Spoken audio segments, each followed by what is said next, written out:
নবীজির ওই কথা কইয়া, নবীজির ওই কথা কইয়া সবাই কান্দে, কিন্তু নবীর সমাজ গড়ার কাছে শতদ্বন্দ্ব মনে বাজে। নবীর নামে দরুদ পড়ি, নবীর নামে গড়াগড়ি মসজিদের ভেতরে, বাইরে তারে মানতে না রে সংসার ও সমাজে। তিনি হলেন আল্লাহর রসুল, তিনি হলেন আল্লাহর রসুল, এমনটি কি সাজে, কিন্তু নবীর সমাজ গড়ার কাজে শতদ্বন্দ্ব মনে বাজে। নবীজির কথা শুনতে ভালো, নবীর আদর্শ ভালো, বক্তৃতার বিবৃতিতে সবাই বলতে পারে। আছেন এরকম? দেখবেন গোল আলু মার্কা নেতা রসুলের জন্মবার্ষিকী ঈদে মিলাদুন্নবীতে গিয়ে বলছে, এই ঝঞ্ঝা বিক্ষুব্ধ সমাজকে ভালো করার জন্য, অশান্ত পৃথিবীকে শান্ত করার জন্য আল্লাহর নবীর আদর্শের কোনো বিকল্প নাই। অথচ আপাত মস্তক রসুল্লাহর সুন্নতের কোনো চিহ্নই নেই। কথা কয় না? গতকাল গাইবান্ধার শহরে আমার মাহফিল ছিল, গতকাল গাইবান্ধার শহরের ভিতরে 8 নম্বর ওয়ার্ডে। তো সেখানে বড় একজন নেতা এসে আমার আগে, প্রধান অতিথি সাহেব, এমন বক্তৃতা ছাড়িয়ে নেই, খালি ফুটি উড়াচ্ছে নবীর আদর্শ ছাড়া কোনো বিকল্প নাই। অথচ এক গাছা দাড়ি ওর মুখত নাই। আমি অনেকক্ষণ ছায়া থেকে দেখলাম ওই কিছুক্ষণ আগে ক্লিন শেভ করে যাচ্ছে, তা আবার উল্টো শ্বাস মারছে। অথচ বক্তৃতা ঝাড়তেছে যে নবীর আদর্শ ছাড়া কিছু চলবে না। লাআতিয়ান্নাহুম মিন বাইনি আইদিহিম ওয়া মিন খালফিহিম ওয়া আন আইমানিহিম ওয়া আন শামাইলিহিম ওয়া লা তাজিদু আকসারহুম শাকিরিন। আরো জোরে বলুন আল্লাহু আকবার। কোরআনে কারীম সূরাতুল আরাফ 16 নম্বর আয়াত। আল্লাহ রাব্বুল আলামিন শয়তানকে জিজ্ঞেস করলেন, শয়তান কোন পদ্ধতিতে, কোন সিস্টেমে তুমি আমার বান্দাদেরকে জাহান্নামের রাস্তায় ফিরাবা আর জান্নাত থেকে তুমি মাহরুম করবা, বলো কোন কোন পদ্ধতিতে? শয়তান বলল, আমি আসবো সামনের দিক থেকে, আমি আসবো পিছন দিক থেকে, আমি আসবো ডান দিক থেকে, আমি আসবো বাম দিক থেকে, চতুর্মুখী সারাশি অভিযান চালায়া আপনার বান্দাদেরকে আমি বিভ্রান্ত করব, দিক বিদিক ছুটোছুটি করতে ওরা জাহান্নামে চলে যাবে, জান্নাতে যেতে দিব না। জোরে কর নাউজুবিল্লাহ। শয়তান এই চ্যালেঞ্জ দিল আমাদের পক্ষে না বিপক্ষে? চ্যালেঞ্জ দিলেন কাকে? জোরে বলেন। তাহলে শয়তানের সাহস বেশি না কম? হ্যাঁ, সাহস যার যত বেশি হোক, যে যত বড় হিরো হোক, পচার শামুক দিয়েও পাও কাটে। কথা কয় না? কাটে না? কাটে না? হ্যাঁ, খেয়াল করবেন, কমে দিলে আর আওয়াজ হবে না। একটু বসেন, আস্তে করে বসেন, যা আছে এটা নিয়ে চলতে হবে। আমি আগে বলেছি না, চলতে হবে। একটু ব্যাক টু দ্য পয়েন্ট। এখন শয়তান ঘোষণা দিল, চতুর্মুখী সারাশি অভিযান দিয়া ওদেরকে জান্নাতে যেতে দেব না, ওখান থেকে ফিরে জাহান্নামে দেব। আর এই কথা না শুনে আমরা এসে কাঁথা উড়ে ঘরের ভিতরে শুয়ে পড়ব, আমরা আর জান্নাতের রাস্তা ধরব না। তাই কি? কথা কন না কেন? তাই করব নাকি আমরা শয়তানকে পাল্টা চ্যালেঞ্জ দেব? সেটা কি? তুমি আমাদেরকে যেতে দেব না, কিন্তু আমরা যাবই। ঠিক কিনা? শয়তান যেতে দেবে না আর আমরা যাব।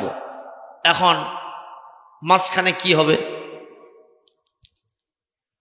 ঝগড়া হবে, সুলোসুলি হবে, কিলেকিলি হবে, এক পর্যায়ে লাঠেলাঠি হবে, যুদ্ধ হবে। কথা কন, কি হবে?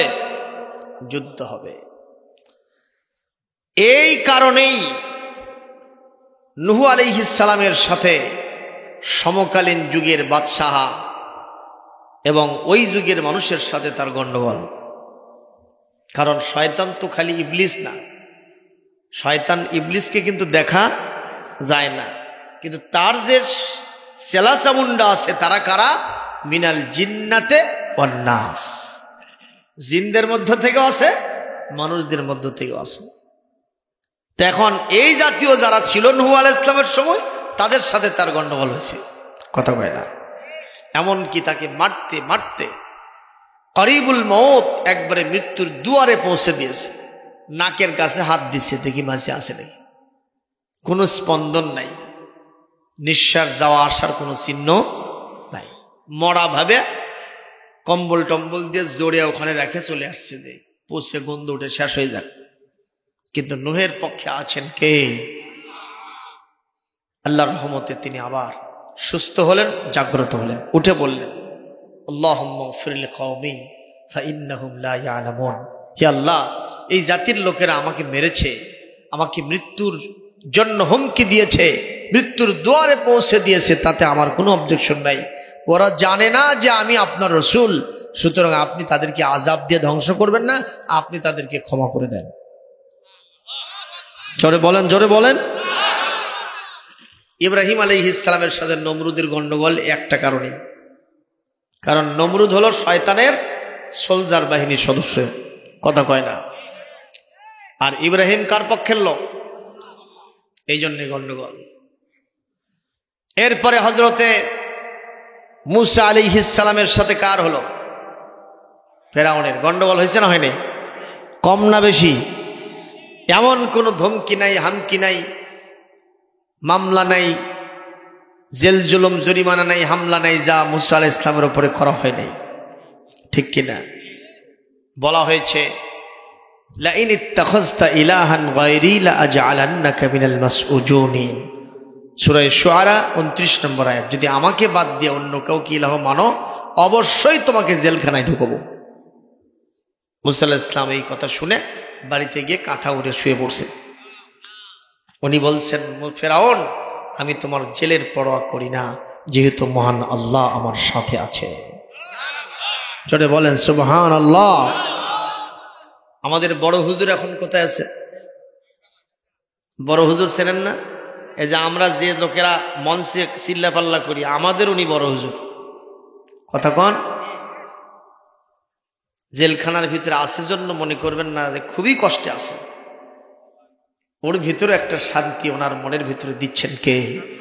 কারণ উনি জানেন যে আমি চুরি করে আসি নাই, কথা কন, জিনা ব্যভিচার করে আসি নাই, মানুষ হত্যা করে আসি নাই, আমি কখনো দুর্নীতিবাজ হয়ে আসি নাই।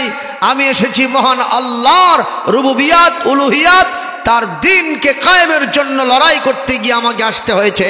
সুতরাং সেই মহান আল্লাহ আমাকে সান্ত্বনা দিবেন। সেই সান্ত্বনা তার ভিতরে কে দিচ্ছেন? যার কারণে 12টা বছর ধরে তিনি আছেন, তার কোনো টেনশন নাই। সুবহানাল্লাহ। মূসা আলাইহিস সালাম এই কথাই বললেন, আমার টেনশন নেই, আল্লাহ আছে আমার সাথে। সুবহানাল্লাহ বলবেন না? ঈসা আলাইহিস সালামের সাথে সমকালীন যুগের বাদশাহের এই জন্যই দ্বন্দ্ব, শুধুমাত্র আমার নবীর সাথে কারো দ্বন্দ্ব হয়নি। সবাই বলেন হয়েছে না হয়নি? আহা, ওনাদের সময়ে যত বাধা হয়েছে তার চাইতে দ্বিগুণ চতুর্গুণে বাধা আমার নবীর সময়ে হয়েছে, ঠিক কিনা? হাটে বাজারে, মসজিদে, রাস্তাঘাটে, আড্ডাশালায়, বিভিন্ন সামাজিক অনুষ্ঠানে, বিভিন্ন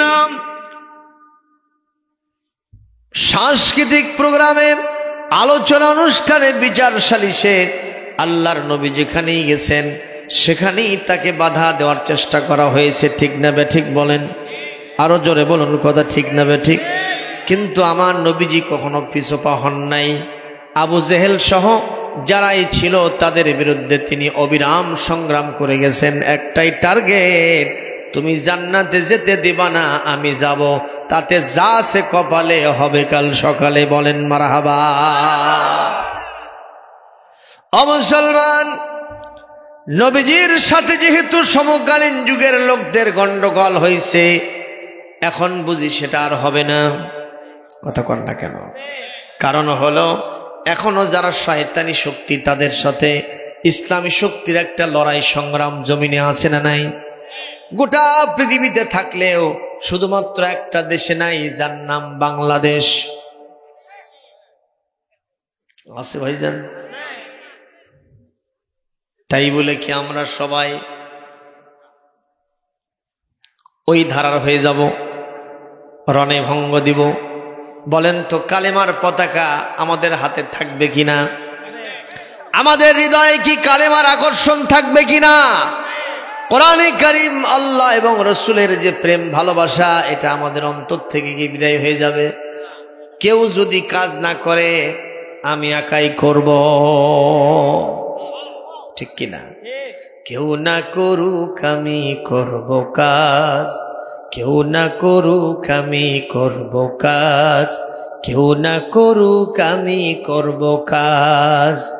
আল কোরআনের আহ্বানে, দিন কায়েমের প্রয়োজনে, আল কোরআনের আহ্বানে, দিন কায়েমের প্রয়োজনে, নতুন করে আবার আমি শপথ নিলাম আজ, কেউ না করুক আমি করব কাজ, কেউ না করুক আমি করব কাজ, কেউ না করুক আমি করব কাজ।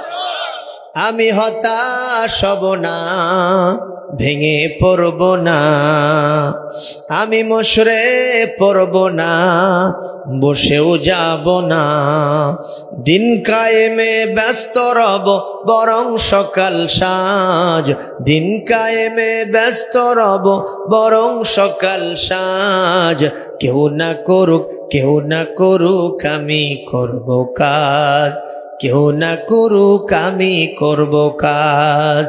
আল কোরআনের আহ্বানে, দিন কায়েমের প্রয়োজনে, আল কোরআনের আহ্বানে, দিন কায়েমের প্রয়োজনে, নতুন করে আবার আমি শপথ নিলাম আজ, কেউ না করুক, কেউ না করুক আমি করব কাজ, কেউ না করুক আমি করব কাজ। একটু জোরে মারহাবা দেওয়া যায় না? আরো একটু জোরে হয় না?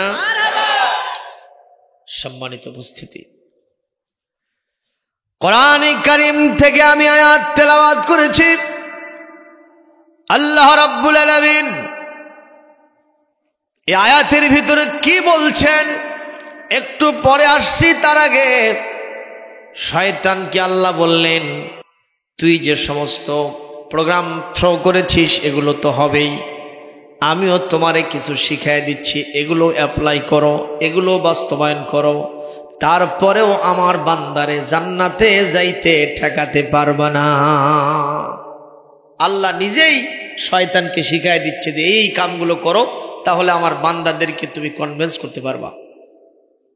কাকে শিখিয়ে দিচ্ছেন আল্লাহ? শয়তানকে।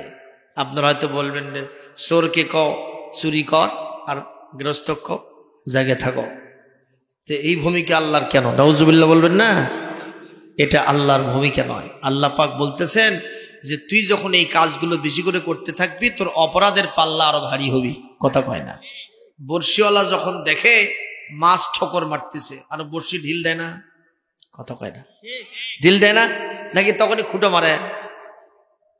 হ্যাঁ হ্যাঁ, ঢিল দেয়। এবং যখন ওই টোপ যেটা দেওয়া হয়েছে, ওটাকে কি কোন আপনারা? বর্ষির কালার সাথে কি দেন? ওটা টোপ দেন না? আবার পাতারিও থাকে একটা, পাতারি না ভাতারি? ভাতারি। তো এখন এটাতে যখন এইরকম ঠোকর মারে, তখন বর্ষিওয়ালা টান মারে না, কি করে? আরো ঢিল দেয়। কেন? এটা ঠিক মতো গিলে নি। তারপরে যখন টান মারবো, খুঁটো মারবো, তোর 14 গোষ্ঠী পালাতে পারবে না। আল্লাহু আকবার, জোরে কর।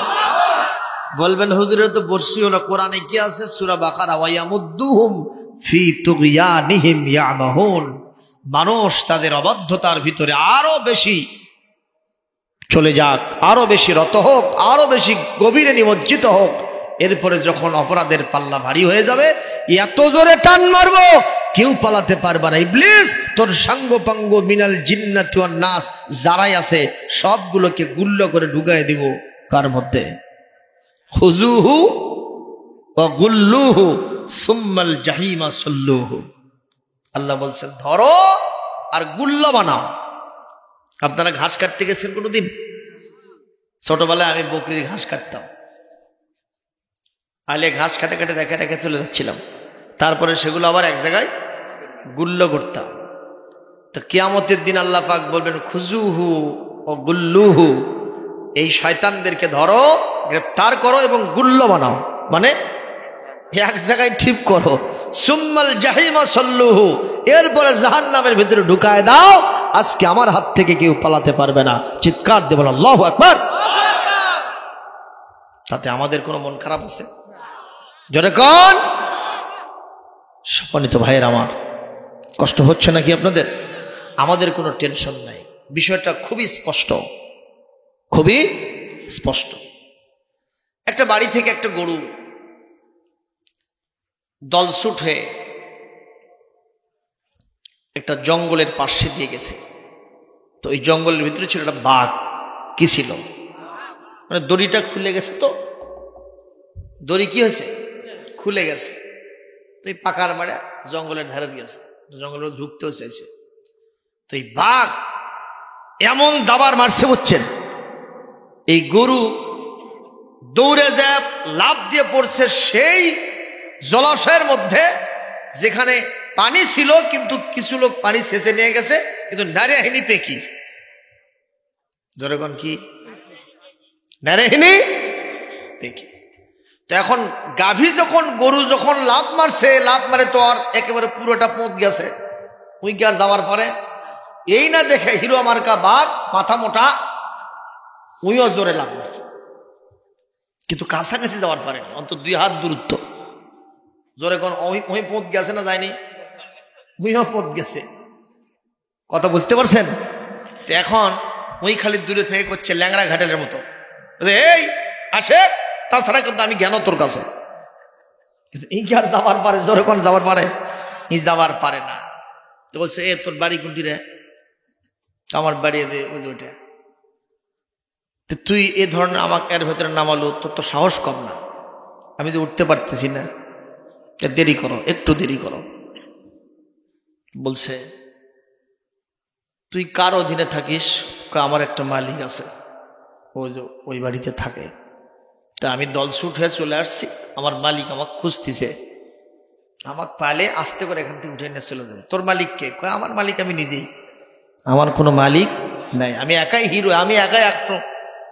কথা কন, আমি একাই 100। আরো বলতেছে না ভাই, এ বাঘ ভাই, তুই আমাকে খেদাছু, আমাকে দাবরাছু, ভালো কথা দাবরা, আমার মালিক আছে, তোর মালিক নেই, তুই একাই 100, দেরি কর।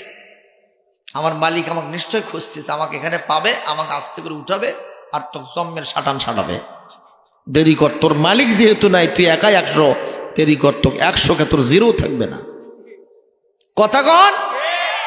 এই মুহূর্তে এসে আস্তে করে মালিক দেখে সত্যি কারবারটা এরকম হয়ে গেছে। এখন গরুকে খুবই চেষ্টা চরিত্র করে ওখান থেকে উঠে ফেলছে। চিন্তা করলো আমার গরু এর ভিতরে পড়ার কারণ তো ওই শয়তান। কথা বুঝছেন? হালুয়া পান্টি আসিল, আরো যা যা আছে দিয়ে এই শাটান না সেই শাটান মারতে মারতে ওরই মধ্যে পৌঁছেছে। গরু তখন করছে, দেখ যার মালিক আছে তার কোনো টেনশন নেই, আর যে নিজেই কয় আমি একাই 100, তার অবস্থা এরকমই হয়। আপনারা জবাব দেন, এই পৃথিবীতে আমাদের আপনার আমার মালিককে? জোরে বলেন, তার নাম কি? আমাদের মালিক আছে। তোমরা বাকগিরি করে ইসলাম বিদ্বেষী শক্তি আমাদেরকে যেভাবে হাঁকাচ্ছ, আমাদেরকে খেদাচ্ছ, দাবড়াচ্ছ। আমরা যত বিপদে থাকি, মুসিবতে থাকি, ইনশাআল্লাহুল আজিজ আমাদের মালিক আমাদেরকে এই বিপদ মুসিবত থেকে খুঁজে খুঁজে বের করে জান্নাতে দিবেন। তুমি যেহেতু হিরো হইছো, একা 100 হইছো, তোমাকে এমন পিটানি দেবে তোমার অবস্থা চূড়ান্ত হয়ে যাবে। প্রিয় উপস্থিতি, তাহলে আমরা মালিককে চিনবো না চিনব না, মানবো না মানবো না? তার কথা মানলে লাভ হবে না লস হবে? আরো জোরে কোন ইনশাআল্লাহ। আমাদের কোনো টেনশন নাই, মরলেও লাখ টাকা, বাঁচলেও লাখ টাকা। ইমানদারের দুনিয়াতে কোনো জয় পরাজয়। আল্লাহু আকবার, জোরে কোন। আমি যেখান থেকে তেলাওয়াত দিয়েছি কোরআনে কারীম সূরা আলে ইমরান ঠিক 100 নম্বর আয়াত থেকে 101, 102 নম্বর আয়াত পড়েছি। আল্লাহ রাব্বুল আলামিন বলেন, কাইফা তাকফুরুনা ওয়া আনতুম তুতলা আলাইকুম আয়াতুল্লাহ। তোমরা কেমনে অস্বীকার করো মহান আল্লাহকে, কেমনে তোমরা কাফের হও, অথচ তোমাদের উপরে সব সময় আল্লাহর আয়াত সমূহ তেলাওয়াত করা হইতেছে। সুবহানাল্লাহ বলবেন না? বলবেন যে হুজুর আল্লাহর আয়াত তো সব সময় তেলাওয়াত হয় না। একটু জবাব দেন, নামাজের মধ্যে ইমাম সাহেবরা তেলাওয়াত করে কিনা? কথা কয় না। এই রমাদান মাসে তারাবির নামাজে তেলাওয়াত হয় কিনা? বিভিন্ন মাদ্রাসাতে হাফেজেরা ঝুলে ঝুলে কোরআন তেলাওয়াত করে কিনা? কোরআনের মাহফিল যতগুলো হয়, আগে দেখতাম নাম দেওয়া ছিল ওয়াজ মাহফিল, আগে হতো। তারপরে হতো কি দোয়া মাহফিল, তারপরে হতো ইসলামী জালসা, এগুলোর নাম আগে ছিল। এখন একটা নাম ইসালে সব দিলেও তার আগে দেওয়া হয়, তার নাম হলো তাফসিরুল কোরআন। তার মানে ইসলামী জালসাগুলোতে কোরআন আসে না নাই? যে বক্তাই ওয়াজ করুক, কোরআনে কারীমের কোটেশন ছাড়া ওর ওয়াজ জনগণ খায় না। কথা কয় না? কারণ কোরআন হলো একটা বক্তৃতাকে সৌন্দর্যমণ্ডিত করার জন্য সবচেয়ে বড় হাতিয়ার, অস্ত্র। সুবহানাল্লাহ কোন একটা বড় মাধ্যম। কোরআন ছাড়া কোনো বক্তৃতা চমৎকার হয় না, কারণ কোরআন দিয়ে ওয়াজ করার জন্য নির্দেশ দিয়েছেন কে? ওয়াযাক্কির ফাইন্নায যিকরা তানফাউল মুমিনিন। ওয়াযাক্কির বিল কুরআন মান ইয়াখাফু ওয়াঈদ। হে হুজুর সাহেব, মুহাদ্দিস সাহেব, মুফাসসির সাহেব, বক্তা সাহেব, খতিব সাহেব, ইমাম সাহেব, যত সাহেব আছো, যদি তুমি ওয়াজ করতে চাও আমার কোরআন দিয়ে ওয়াজ করো। কারণ কোরআন দিয়ে ওয়াজ করাও সারা, যারা আমার জান্নাতপন্থী মানুষ, ওই ওয়াজটা এরকম চুম্বকের মতো ধরাও সারা। আপনারা বলেন, কোরআন দিয়ে ওয়াজ করলে আমাদের ঈমান তাজা হবে কি হবে না? কার কথা? ওই যে বলছিলাম ব্যাটারি আমাদের কি হয়? লো হয়। সেটা তাজা হবে কি দিয়া? কোরআন দিয়া। সুবহানাল্লাহ কোন। এই যে আজকে ওয়াজগুলি বক্তাদের আপনারা শুনতেছেন, মনের মধ্যে একটা দাগ কাটতেছে না যে অন্তত আগামীকালকের দিনটা আমি নামাজ ছাড়বো না? তাহলে একটু হলেও উপকার হলো তো? কথা কয় না। আর কিছু কিছু শয়তান মার্কার লোক আছে, এরা কয় যে এই ওয়াজ মাহফিল করা মানে বক্তাগুলো তাজা করা। কয় না? কয় না? কোন? হ্যাঁ, এই লোকগুলো হলো তেলতেলা গোয়েন্দার। যেরকম কি গোয়েন্দার? এরা কিন্তু এই কথাগুলো মেলার সময় কয় না। এই যে বৈশাখ মাসে যে মেলাগুলো হয়, আপনাদের এলাকায় তো নাই নাকি? কুন্টি কুন্টি, হাই সর্বনাশ, কাছেই তো পারে। এই সময় কি ওরা এই কথাগুলো কয়? এটা কয় না। কোরআনের মাহফিলের সময় কয়। কারণ এদেরকে যে ব্যক্তি আসর করেছে তার নাম কি? ইবলিস, শয়তান।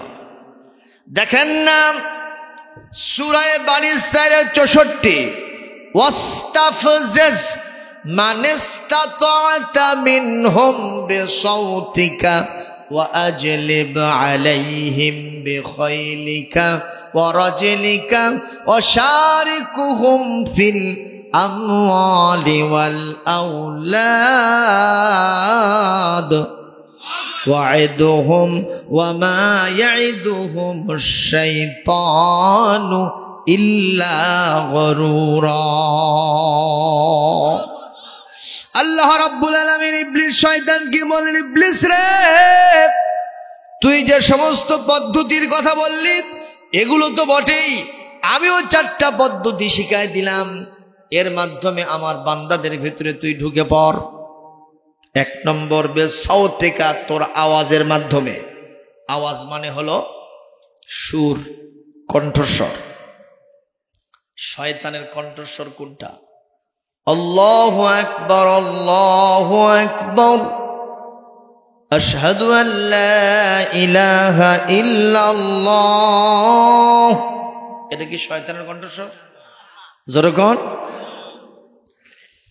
আউযু বিল্লাহি মিনাশ শাইতানির রাজীম, বিসমিল্লাহির রহমানির রহিম।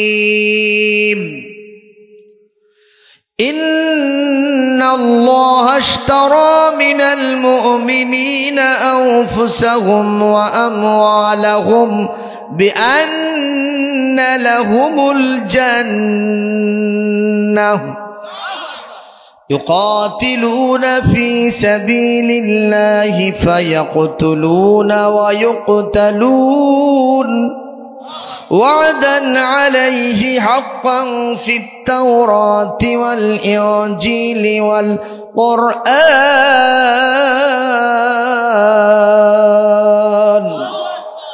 এটা কি শয়তানের কণ্ঠস্বর?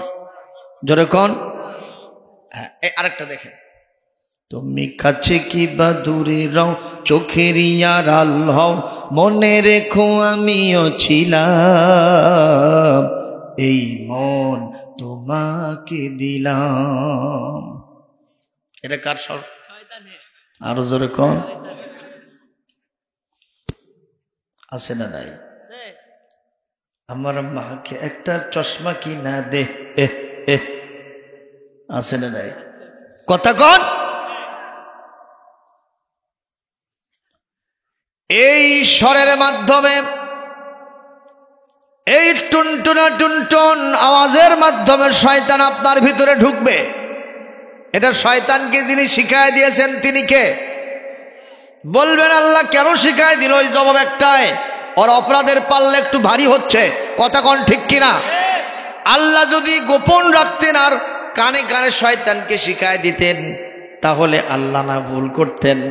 কিন্তু আল্লাহ কোরআনের ভিতরে ওপেন সিক্রেট বলে দিয়েছেন, এই পদ্ধতিগুলো শয়তান তোমাকে জাহান্নামে নেওয়ার জন্য প্রয়োগ করবে, তুমি এখান থেকে সাবধান হয়ে যাও। ঠিক না বে ঠিক? ঠিক না বে ঠিক? ঠিক না বে ঠিক? সুতরাং আমরা কখনো শয়তানকে চান্স দেব না। পহেলা বৈশাখে গান আছে না নাই? বিশ্ব বেহা দিবসে গান আছে না নাই? জন্ম দিবসে গান আছে না নাই? বিজয় দিবসে গান আছে না নাই? স্বাধীনতা দিবসে 21শে ফেব্রুয়ারিতে গান আছে না নাই? কথা কয় না?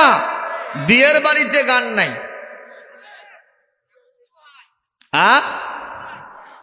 এই এলাকার ভেতরে আছে? হায় সর্বনাশ! বিবাহের বাড়িতে গান। আগে দেখতাম বিয়ের বাড়িতে গীত হতো। কি হতো? এখন গীত হয়, উগলে আর খাওয়া নাই। এখন হলো ডিজে পার্টি। ওই যে বলতেছে ডিজে ডেক সেট। ওই যে বগুড়া শহরে এক বিয়ের বাড়িতে গান হচ্ছে, বুঝছেন কি হচ্ছে? আর ওই যে উঁচু আওয়াজ, যেটা এদের বড় বক্সে এমন ভাবে সাউন্ড দিছে, পাশের বাড়ি এক মহিলার পেশাব বার হয়ে গেছে। মানে কলদের মতো কাঁপে উঠছে, পেশাব বার হয়ে গেছে। এটা জোরে নাউজুবিল্লাহ কর। শহরের ভেতরে এগুলো আরো বেশি হয়। এগুলো সব শয়তানের অস্ত্র আপনাকে জাহান্নামে নেওয়ার জন্য। কথা কর না কেন? গান আমাদের মজ্জাগত বিষয় হয়ে গেছে। গান জানো না হলে পিকনিকে যাওয়ার সময় গান আছে না নাই? কি আর বলবো, মাদ্রাসা ছাত্ররা বন্ধু আগে থেকে অ্যাটেম্প নিয়ে থাকে, ওই খালি আনা হুজুর সরে গেলে হয় রে। কথা কর না কেন? আমাদের কাছে দাবি জানায়, হুজুর বক্স দেওয়া লাগবে। কেন? কাজে একটু গদল টদল কমো না।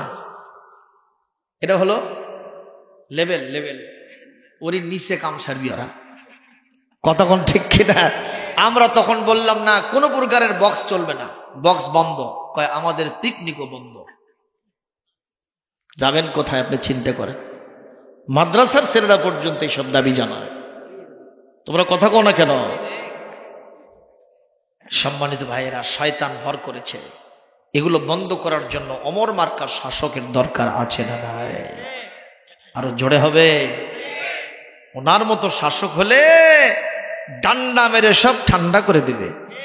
আর আমাদের দেশে যারা ওই সমস্ত চেয়ারে বসে আছে তারা তো কয়লা মার্কা, কয়লা দিয়ে ময়লা ধোয়া যাবে?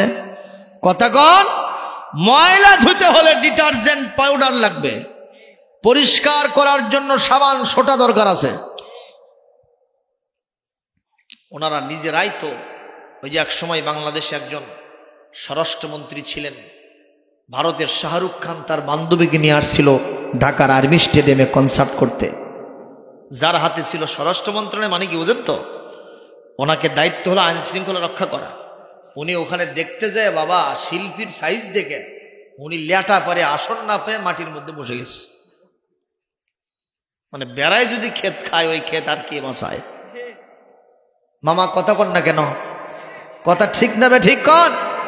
এই জন্য শাসক দরকার কার মতো? আরো জোরে কন। এমন যদি হতো আমার দেশের শাসক হতো ওমরেরই মতো, হতো আবু বকরের মতো।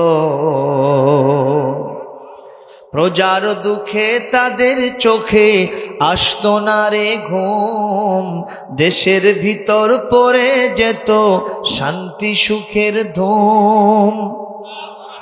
ধনী গরিব ভুখা নাঙা নাহি পাওয়া যেত, যদি আমার খলিফা হতো ওমরেরই মতো। জনগণের খোঁজ খবর নিত রাত দুপুরে, ঘুরে ঘুরে দেখতো কি কেউ আছে অনাহারে। আমার দেশের মা বোনেরা লাঞ্ছিতা হতো না, আমার দেশের কৃষক শ্রমিক বঞ্চিত হতো না।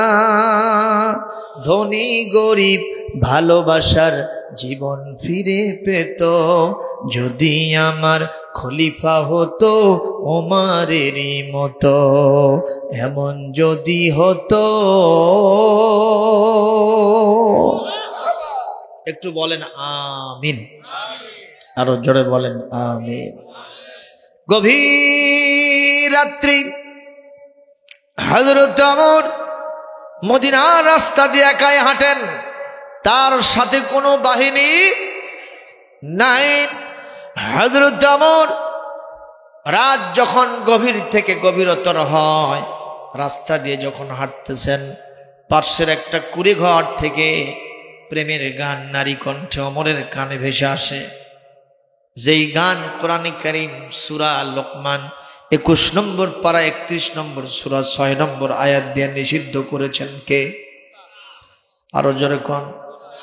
ওয়া মিনান নাসি মান ইয়াশতারি লাহওয়াল হাদিস লিয়ুদিল্লা আন সাবিলিল্লাহি বিগাইরি ইলমিন ওয়া ইয়াত্তাখিদাহা হুজুওয়া উলাইকা লাহুম আযাবুম মুহিন। আল্লাহ রাব্বুল আলামিন বলেন, মানুষের ভিতরে এমন কিছু মানুষ আছে আমার দেওয়া টাকা পয়সা দিয়া গান বাজনা ক্রীড়া কৌতুক নাটক সিনেমা সারিন্দা নারিন্দার সারেগামা পাদানিসা বাবা খালু মামা নানা জোরে কোন আছে না নাই? এই সমস্ত মদ জুয়া গাঁজা ফেন্সিডিল জুয়া লটারি এইসব তারা কিনে নেয়। এমনকি কনসার্ট মমতাজ ম্যাডামের ঝাঁকানাকা, কথা কয় না, পরিমণির লঙ্গি ডান্স আছে না নাই, বুবলির, এরপরে হলো উপবিশ্বাস, মৌসুমী, এই ধরনের যারা যারা আছে কনসার্ট করার জন্য যখন মঞ্চে দাঁড়ায়, যদি কর্তৃপক্ষ বলে 1000 টাকার টিকিট না দিলে ভেতরে ঢুকতে দেব না। ওরা আমার দেওয়া হালাল টাকা ওই হারাম জিনিসগুলো কিনে নিয়ে ওখানে গিয়ে ইমানের 12টা বাজায়। কথাকার আল্লাহ পাক বলেন ওই গ্রুপের টার্গেট ছিল তোমাদের কি ইমান হারা করবে, ঠিক না ঠিক কোন? আল্লাহর রাস্তা থেকে ফিরায়া শয়তানের রাস্তায় নেবে। কারণ এই পদ্ধতিতে আমি শয়তানকে আগে শিখাই দিয়েছি। কতক্ষণ তোমরা কেন সাবধান হলে না? আমি তো ওপেন সিক্রেট কোরআনের মধ্যে সেটা বলে দিয়েছি। ওয়ান্তুম তুতলা আলাইকুম আয়াতুল্লাহ, এই আয়াতগুলি বারবার তোমাদের সামনে তেলাওয়াত হয়, কোরআনের মঞ্চে আলোচনা হয়, কিন্তু তোমরা কেমনে কুফরি করো, স্বীকার করো। এই আয়াতগুলির বিধান তোমরা কেন মানো না? এ বান্দারে, আমার রসুল তোমাদের ভিতরে আছেন, তার মানে রসুল যদিও এখন নাই, রসুলুল্লাহ আর খুতবা তার সমস্ত হাদিস সমূহ এখন পর্যন্ত সুন্নাহগুলি আছে না না? তার মানে আমাদের মধ্যে কোরআনও আছে, আমার আল্লাহ রসুলও আছে। ঠিক তবে ঠিক কথা কয় না? আর আমরা রসুলের শানে শুধু দরুদ আর দরুদ, রসুলের সবকিছু ভুলণ্ঠিত। আপনারা কি কথা শুনতেছেন? আমার বাপ মারা গেছে, কি হয়েছে? 100 বিঘা জমি রাখছে, বিশাল একটা বিল্ডিং রাখছে, তারপরে তার পেনশনের টাকা পয়সা রাখছে, এরকম থাকে না? ব্যাংক ব্যালেন্স রাখছে, সব কিছু চতুর্দিকে সাজানো গোছানো একটা সংসার রেখে বাপ থেকে বিদায় হয়ে গেছে। কথাগুলো কি বুঝতে পারছেন? বেটার মধ্যে একটা আছে পাঁঠা। কি আছে? পাঁঠা বোঝেন না? ওই তাস খেলে খেলে সব অর্থ সম্পদ শেষ। ওরগুলো তো গেছেই, এখন মেজো ভাই, বড় ভাই, ছোট ভাই এগুলো আস্তে আস্তে হাত দিচ্ছে। এখন সব বেটারা কয় এ বাপ, কথা বোঝেননি? সবগুলো মিলা খালি বাপের রুহানি দোয়া নেওয়ার জন্য সবাই মিলে দোয়া করতেছে, সুরে সুরে সুর মিলাইয়া, চোখের পানি ছেড়ে দিয়া, বুকের সকল শ্রদ্ধা এবং আবেগকে উজাড় করে দিয়া, রব্বির হামহুমা কামা রব্বায়ানি সগীরা। ও বাপ, তোমার উপর শান্তি বর্ষিত হোক। বাপরে, তোমার রেখে যাওয়া ধন সম্পদ সবগুলো শেষ হয়ে গেল বাপ, তুমি একটু ওখান থেকে হুমকি দিয়া তোমার রুহানি দোয়া দিয়া সম্পদগুলো রক্ষা করো। বাপ খুশি হবে? কথা কয় না? সম্পদ রক্ষা হবে, কথা জোরে বলতে হবে কিন্তু। এখন যদি আপনি কসম আল্লাহর বাপের জন্য রব্বির হামহুমা বলে দোয়া না করে যদি ওই শয়তানের হাতটা চেপে ধরেন, সম্পদগুলি, ঐতিহ্যগুলি, ব্যাংক ব্যালেন্সগুলি, ওই সমস্ত সরকারি যে সমস্ত অনুদানগুলি, এগুলো জমাগুলি রক্ষার জন্য যদি আপনি তার হাতটা চেপে না ধরেন, কঠিন ভাবে আমি আপনাকে বলতে চাই, একটা সত্য কথা আপনার সামনে বলে দিতে চাই, মহান আল্লাহ আপনার প্রতি খুশি হবেন না, বাপও আপনার প্রতি নাখোশ হবে। যেরকম ঠিক কিনা? এখনকার সবচেয়ে বড় দোয়া হলো ওই শয়তানের হাত চেপে ধরা। কথা বোঝেননি? কথা বোঝেননি? সেটা কি? আল্লাহর নবী পৃথিবীতে যখন এসেছিলেন 23 বছর নবুয়তি জিন্দেগি যাপন করে চলে গেছেন, তিনি বিদায় হজ্জের ময়দানে সূরা আল মায়েদার 3 নম্বর আয়াত তেলাওয়াত করে বলছেন, আল ইয়াউমা আকমালতু লাকুম দীনাকুম ওয়া আতমামতু আলাইকুম নি'মাতি ওয়া রাদিতু লাকুমুল ইসলাম দীনা। আজ থেকে ইসলাম পরিপূর্ণ বিজয় হয়ে গেল। সুবহানাল্লাহ। ঠিক না? ঠিক কর। আল্লাহ নবী এই কথা বলে গেছেন। তারপরে আল্লাহর নবীর উম্মতের ভিতরে, তার রুহানি সন্তানদের ভিতরে কিছু সন্তান আছে বেটা মার্কা পাঁঠা। কতক্ষণ? এরা মদ খায়, এরা জুয়া খেলে, এরা সুদ খায়, ঘুষ খায়, এরা মানুষ হত্যা করে, এরা নারীদের চরিত্র হনন করে, জেনা করে, ব্যভিচার করে, মদ খায়, জুয়া খেলে, এই মানুষ হত্যা করে। পৃথিবীতে এমন কোনো খারাপ কাজ নাই যা ইসলাম গর্হিত, সমাজ গর্হিত, সবগুলো কাজের সাথে তারা জড়িত থাকে। যেরকম ঠিক কিনা? এদের হাতটা চেপে না ধরা পর্যন্ত কসম আল্লাহর, কোরআনে কারীম হাতে রেখে বলছি, বিশ্বনবী আপনার উপরে 1000 বার দরুদ পড়লেও খুশি হবেন না। কারণ রসুলের রেখে যাওয়া আদর্শ এই সমাজ থেকে বিদায় হতে চলেছে। ঠিক না? ঠিক কর। এটাকে সব জায়গায় ধরে রাখার জন্য চেষ্টা কে করবেন? আল্লাহ নবী তার ওই মদিনার রওজা থেকে করবেন। আপনাকে রেখে গেছেন সচেতন উম্মত হিসেবে, দায়িত্ব আপনাকে পালন করতে হবে। এই জন্য একজন কবি বলছে, নবীজির ওই কথা কইয়া, নবীজির ওই কথা কইয়া সবাই কান্দে, কিন্তু নবীর সমাজ গড়ার কাজে শত দ্বন্দ্ব মনে বাজে।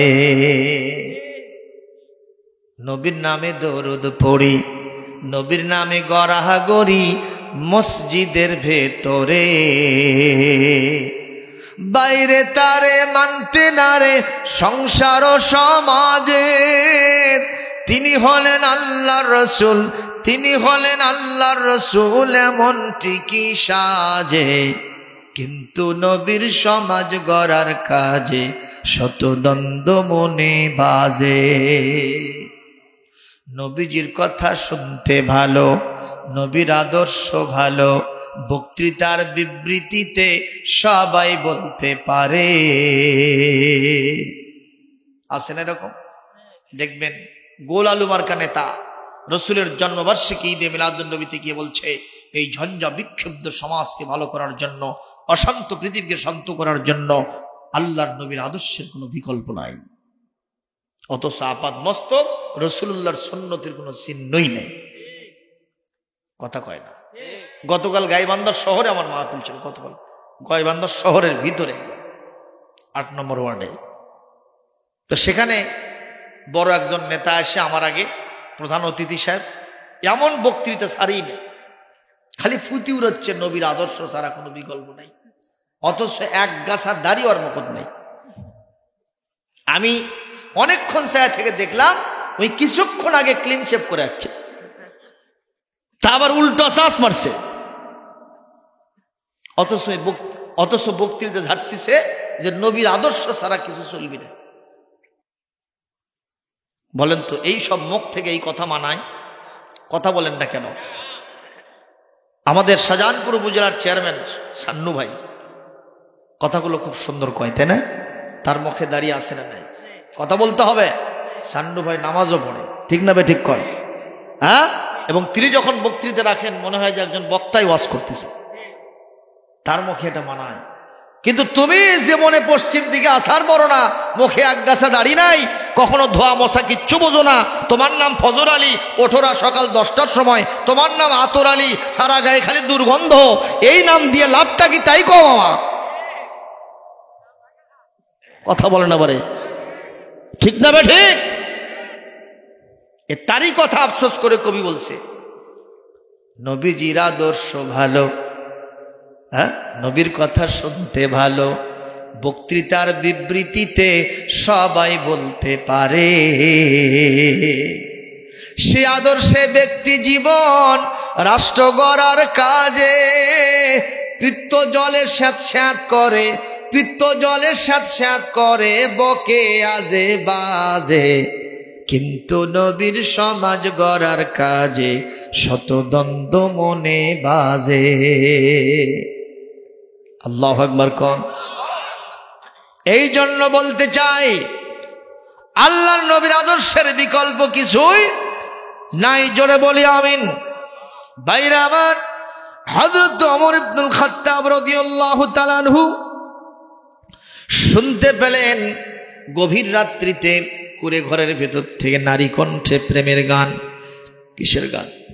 আরো জোরে কোন। পরে না চোখের পলক, কি তোমার রূপের ঝলক, আমি জ্ঞান হারাবো, মরেই যাব, বাঁচাতে পারবে না কেউ। আকাশেতে লক্ষ তারা, চাঁদ কিন্তু একটাই রে। জোরে কোন আছে না নাই? এই সব গান যখন ওখান থেকে হয়, হযরত ওমর রাদিয়াল্লাহু তাআলা আনহু চিন্তা করলেন, কোরআনে কারীম সূরা লোকমানের 6 নম্বর আয়াতের সম্পূর্ণ উল্টো কাজ এখানে হইতেছে।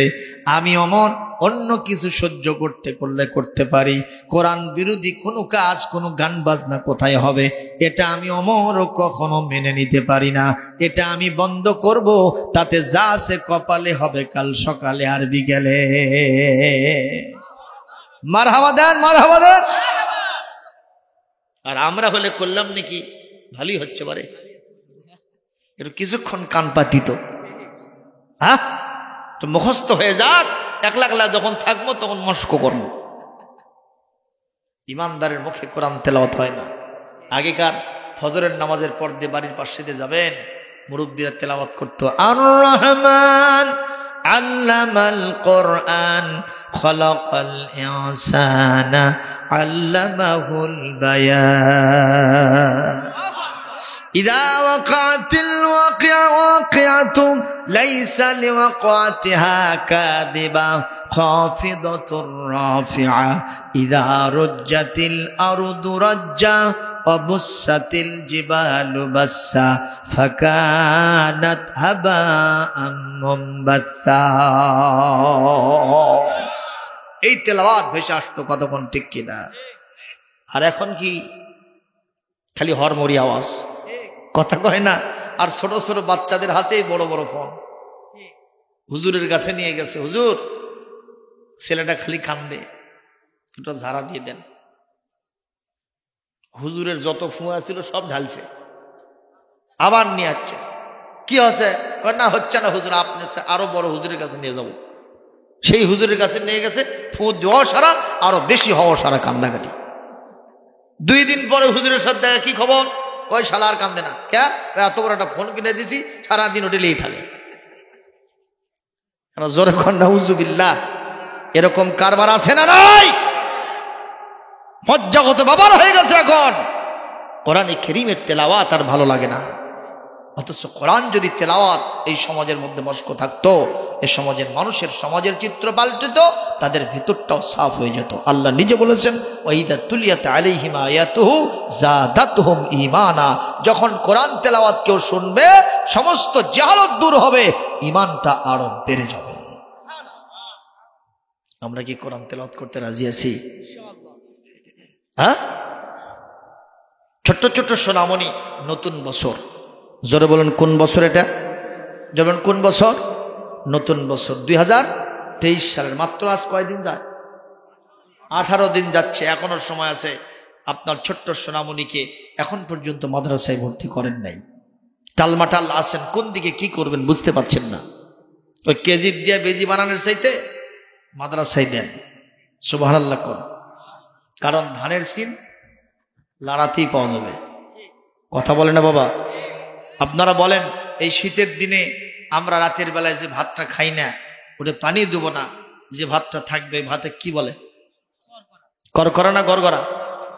হ্যাঁ, করকরা না করকরা। এই ভাতটা আমরা 2 ভাবে খাই। জোরে কোন, কয় ভাবে? এ জোরে কথা বলতে, কয় ভাবে খাই?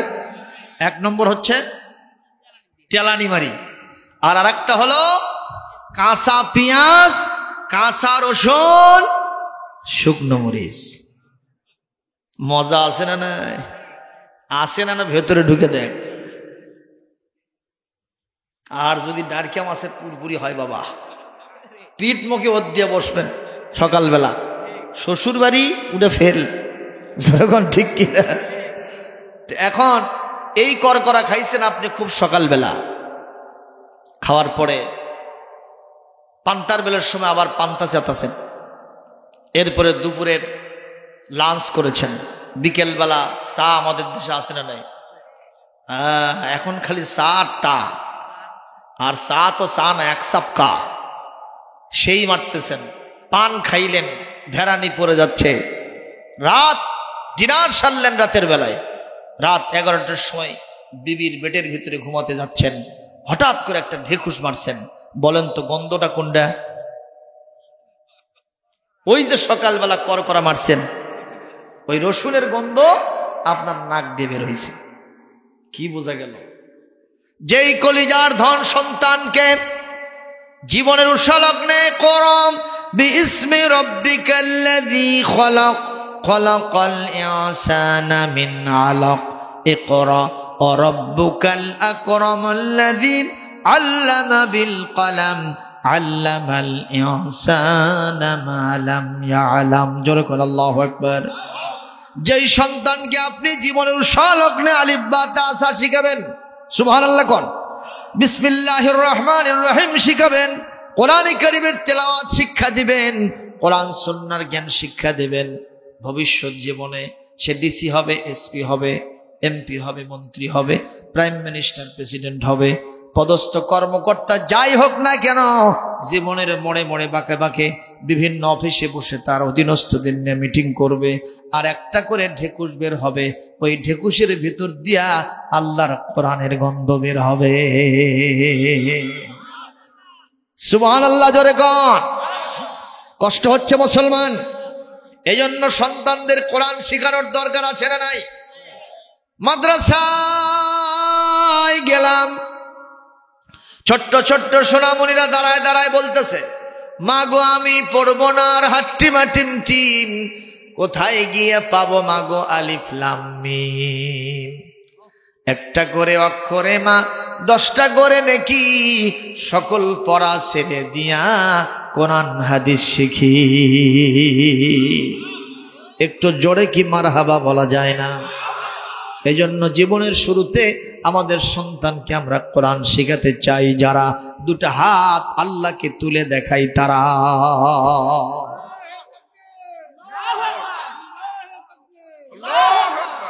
ব্যাস, মুরগি জব হয়ে গেছে।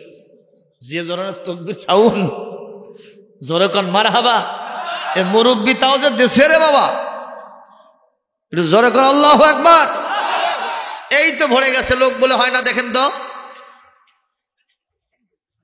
আলহামদুলিল্লাহ, জোরে কর। আমি যেখানে যাই আল্লাহর রহমত, কোরআনে কারীমকে আল্লাহ অপমান করেন না, আলহামদুলিল্লাহ কর। খালি 30 তারিখ না চিন্তা আছি, বাঘ আগে করে চলে যাবে, বকরির যে কি হয় আল্লাহ জানে। 30শে জানুয়ারি জগন্নাথপুর গ্রামের ভিতরে আব্দুল্লাহ আল আমিন করবে কখন? মাগরিব থেকে এশা, এশার নামাজ পড়ে এই ভাই পাগলার পাগলা সেটিং হবে। জোরে কোন আমিন। আচ্ছা, আমার কথা 10 জন হলেও আমি চেতাবো, কথা কন। আল্লাহ কোরআনে বলছেন, সূরা আনফাল 65 নম্বর আয়াত, ইয়াকুম মিনকুম 20 সাবিরুনা ইয়াগলিবু 200। যদি তোমাদের ভিতরে 20 জন ধৈর্যশীল মুসলমান থাকো, শত শত কাফেরকে আমি কচু কাটা করে দেব।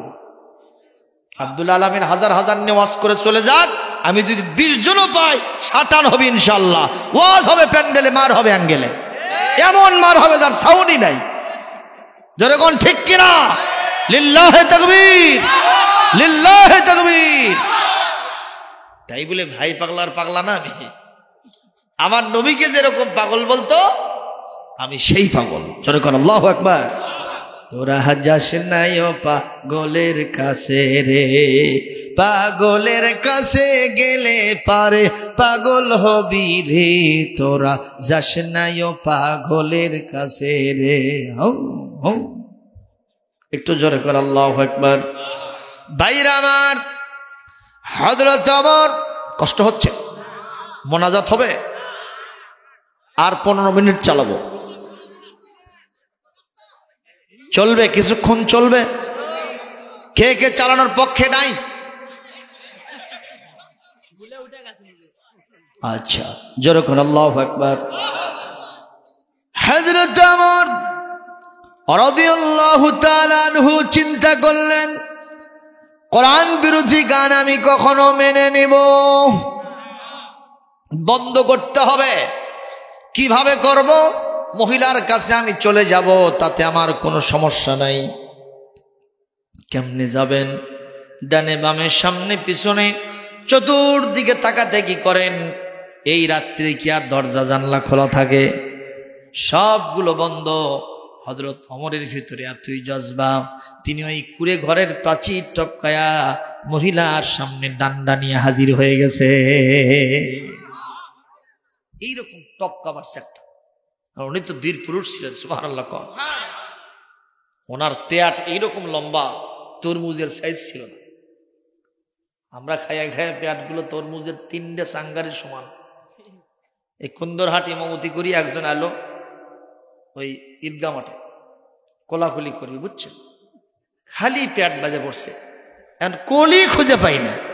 আর উনি এমন জোরে ধরছে আমার, আর সারে না। ওনার চিন্তা, যত চাপ, যত ঝাঁকি, কত নেকি, এটা ওর চিন্তা ভাবনা। তা আমি চিন্তা করলাম বিশ্বনবীর তো এরকম পেট ছিল না, জোরে কোন ঠিক কিনা? ভাইরা আমার, হযরত ওমর টল ফিগার ছিলেন। যখন কাউকে ধরতেন সেই লোক মনে করত বোধহয় আজরাইল ধরছে। আল্লাহু আকবার কোন। সম্মানিত ভাইরা আমার, হযরত ওমর সামনে গিয়ে হাজির। মহিলা বলছেন এখন পর্যন্ত গান তিনি বন্ধ করেন নাই। আর ওমর হুমকি দিয়া ধমকি দিয়া বলছেন, মহিলা, ইয়া আইয়াতুহাল মারাত উসকুতি গিনাআক, তোমার জ্ঞান তুমি বন্ধ করে দাও। সঙ্গে সঙ্গে মহিলা গান বন্ধ করে বলে, ওমর আমি গান বন্ধ করলাম, আপনার দৃষ্টিতে আমি নিশ্চয়ই গান গিয়ে অপরাধ করেছি। যদি অপরাধ করে থাকি, আমার অপরাধ হয়েছে একটা, আর এই রাত্রিতে আপনি আমার বাড়িতে ঢুকেছেন, অপরাধ করেছেন আপনি অন্তত 4টা। জোরে কোন কয়টা? মহিলা করছে কয়টা? একটু আওয়াজ দিয়ে বলেন তাহলে বড় অপরাধী কে হলো?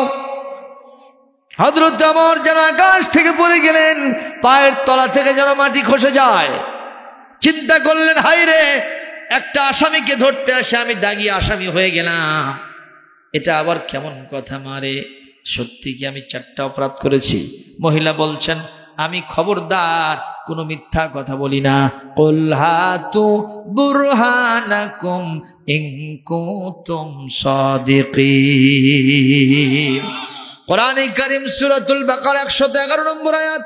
এরপরে আপনার সূরাতুন নামল 64 নম্বর আয়াত। আল্লাহ পাক সেখানে বলছেন, যদি কোনো জিনিস সাব্যস্ত করতে চাও দলিল দিয়া তারপরে কথা কও, দলিল ছাড়া চলিবে না। আমি যতগুলো অপরাধ আপনার বিরুদ্ধে দাঁড় করাবো, আমি সবগুলোর পেছনে কোরআন সুন্নাহর দলিল দিব। যখন মারহাবা। কে বলতেছে কথা?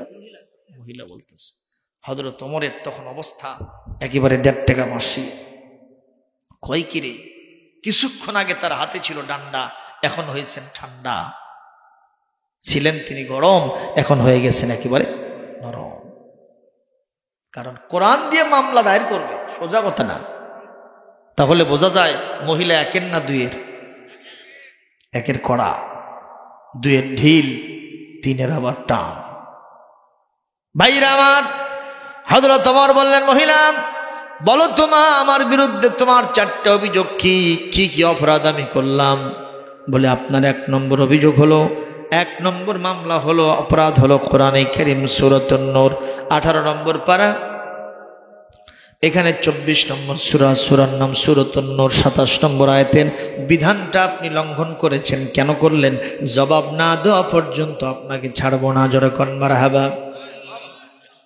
কোরআনে কারীমের সূরা নূরের 27 নম্বর আয়াতে আল্লাহ পাক বলেন, ইয়া আইয়ুহাল্লাযীনা আমানু লা তাদখুলু বুয়ুতান গায়রা বুয়ুতিকুম হাত্তা তাস্তানিসু ওয়া তুসাল্লিমু আলা আহলিহা। হে বান্দারগণ, নিজেদের বাড়ি কিংবা ঘর ছাড়া অন্যের বাড়িতে, অন্যের ঘরে অনুমতি না নিয়ে, সালাম না দিয়ে কেউ প্রবেশ করা যাবে না। ওমর অনুমতি নিছেন, সালাম দিছেন। তাহলে মহিলা যে আর্গুমেন্ট, মামলা ওমরের বিরুদ্ধে 1 নম্বর দায়ের করছে, অভিযোগ, অপরাধ, এটা কি সাব্যস্ত হলো না হলো না? জোরে কোন। কোরআনের জামরে দিয়ে ধরছে হযরত ওমরকে। এইবার হযরত ওমর রাদিয়াল্লাহু তাআলা বলছেন, মা এটা আমার অপরাধ হয়ে গেছে, তুমি আমাকে মাফ করে দাও। বলছেন যে আল্লাহর বিধান লঙ্ঘন করেছেন, আল্লাহর কাছে মাপ চান। আমাকে আমার কাছে মাপ চাইতে হবে কেন? আল্লাহ যদি ক্ষমা করে দেন আমি আপনাকে মাফ করে দিলাম। আল্লাহু আকবার। জোরে কোন। বিষয়টা একটু উল্টাপাল্টা লাগতেছে না? এটা সাধারণ খুদে মহিলা, তার কাছে গিয়ে ওমর ধরা খাইলেন, কেমন কথা হলো এটা? ওমরকে কোনো কোরআন বিরোধী কাজ করবে? আল্লাহর কোরআন বলছে, রাসূল সাল্লাল্লাহু আলাইহি ওয়াসাল্লামের হাদিস বলছে, আশাদ্দুহুম ফি আমরিল্লাহি ওমর, সবচাইতে আল্লাহর বিধান পালনের জন্য কঠোর ছিলেন হযরত ওমর। সুবহানাল্লাহ। কোন জীবন চলে যাবে কিন্তু আল্লাহর একটা বিধান তিনি লঙ্ঘন করবেন না। তাহলে কি আসলে উনি অপরাধ করছেন? করেন নাই, করেন নাই। বলবেন হুজুর একটু প্রমাণ দিয়ে দেখান। বলবো আগে 3টা অপরাধ আগে বলে নেই, ঠিক না? ঠিক হলো কয়টা? হলো কয়টা? একটা। আর থাকলো কয়টা? 3টা। শুনবেন আমার 2 নম্বর অপরাধ কিনে মা মহিলা বলতেছে আমার আপনার 2 নম্বর অপরাধ হলো কোরআনে কারীম সূরাতুল বাকারা 179 নম্বর আয়াত আল্লাহ রাব্বুল আলামিন সেখানে বলেছেন ওয়া আতুল বুয়ুতা মিন আবওয়াবিহা,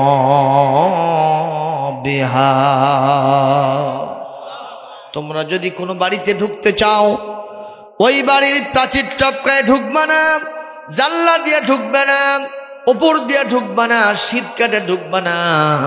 যদি বাড়িতে ঢুকতে চাও সদর দরজা দিয়ে ঢুকে যাও। কোন দরজা? সদর দরজা দিয়ে, পিছনের দরজা দিয়ে না, জানলা দিয়ে না, শীত কাটে না। তাহলে উনি কি হবেন? চোর হবেন, না হয় ডাকাত হবেন, ঠিক না? ঠিক করেন। তো আপনাকে ঢুকতে হবে দরজা দিয়া। আপনি কোন দিক দিয়ে ঢুকছেন? পাঁচি টপকায় ঢুকছেন আপনি। কথা কোন ঠিক কিনা? তাহলে এটা কোরআনে বিরোধী কাজ করলেন কেন? জবাব না দিলে আপনাকে আমি ছাড়বো না। মারহাবা কোন? 3 নম্বর অপরাধ আমার কি? 3 নম্বর অপরাধ হলো কোরআনে কারীম সূরাতুল হুজুরাত 12 নম্বর আয়াতের বিধান লঙ্ঘন করেছেন। আল্লাহু আকবার কোন? কি সেই 12 নম্বর আয়াত? আল্লাহ রাব্বুল আলামিন বলেন ইয়া আইয়ুহাল্লাযীনা আমানু জুতানিবু কাসীরাম মিনাজ-যন্নি ইন্না বা'দাজ-যন্নি ইসমুন ওয়া লা তাজাসসু ওয়া লা ইয়াগতাব বা'দুকুম বা'দা। আরো জোরে বলেন আল্লাহু আকবার। হে ইমানদারগণ, খবরদার তোমরা বেশি বেশি ধারণা করবে না, কারণ বেশি বেশি ধারণা করাটা পাপের কাজ। কিসের কাজ? আর খবরদার তোমরা কারো কোনো দোষ খোঁজাখুঁজি করবে না, একে অপরকে কখনো মন্দ নামে ডাকবে না, একে অপরের গীবত কখনো করবে না। এমন আল্লাহ বললেন তোমরা মানুষের দোষ খুঁজে বেড়াও না। আর আজকে রাত্রিতে আমি এখানে গান গাই না, নাচানাচি করি না, কি করি সেইটা আপনি খুঁজতে কেন আসলেন? তাহলে আয়াতের বিধান কি আপনি লঙ্ঘন করলেন না? কেন করলেন? জবাব না দিলে আপনাকে আমি ছাড়বো না। জোরে কন্যা মারহাবা। কোরআনের জামরে, কোরআনের জামরে, এটা খোলা খুব কঠিন। 4 নম্বর অপরাধ কি?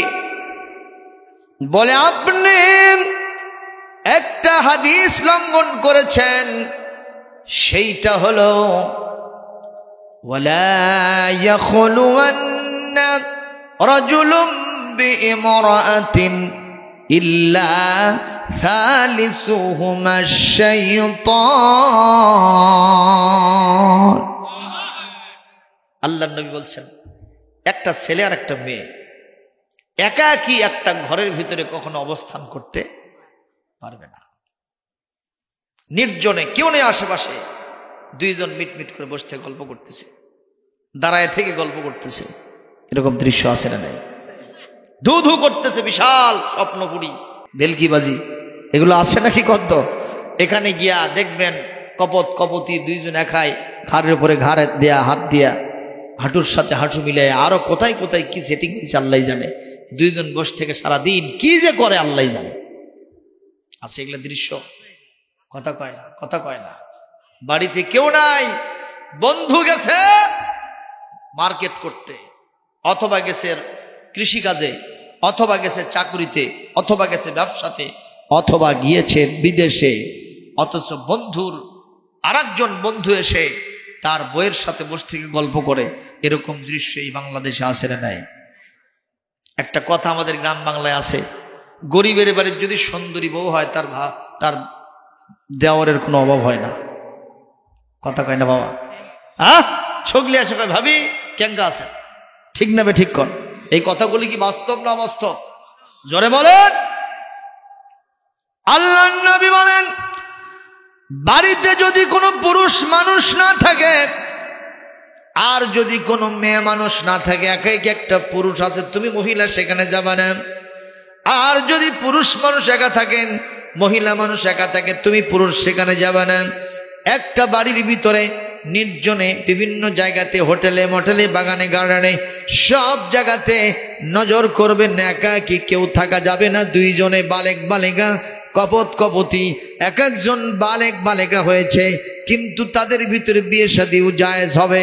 এই ধরনের গায়রে মুহররম পুরুষকে নিয়ে তোমরা কখনো একাকী অবস্থান করবে না। যদি করো, ওখানে আরেকজন থাকবে, যার নাম হলো মিস্টার ইবলিস, শয়তান।